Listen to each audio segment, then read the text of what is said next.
Habari za asubuhi. Leo ni siku nyingine tena nzuri kabisa ambapo tunaendelea kukupa updates ya yale yanayoendelea ndani ya uwanja, kwa maana nje na ndani ya uwanja, taarifa kedekede za michezo zinazoendelea hapa nchini Tanzania, lakini pia nje ya mipaka ya Tanzania. Bana, asubuhi hii kuna ya moto kweli kweli. Usingizi umetuponza jamani, tungekuwa na hii taarifa mapema.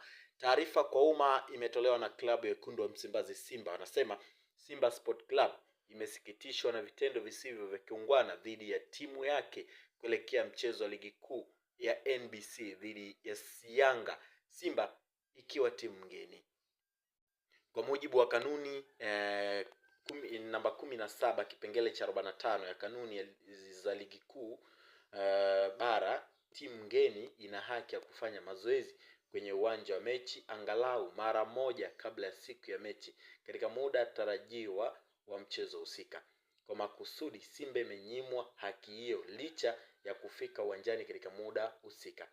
Katika sintofahamu hiyo, Simba iliarifiwa na meneja wa uwanja kuwa hana maelekezo ya kuruhusu mazoezi kufanyika bila maelekezo ya kamishna wa mchezo.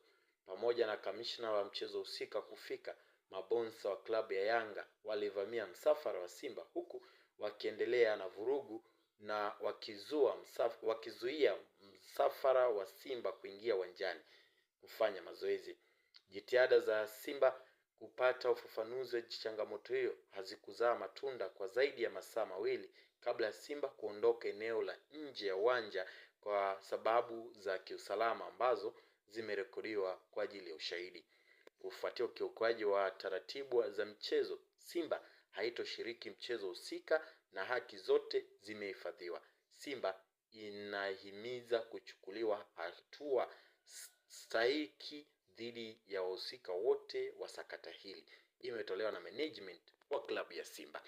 Kwa njia moja ama nyingine, unaweza ukasema mchezo wa leo Simba wamekula nyoya. Hii ni Coac TV. Endelea kusubscribe, kushare, kulike.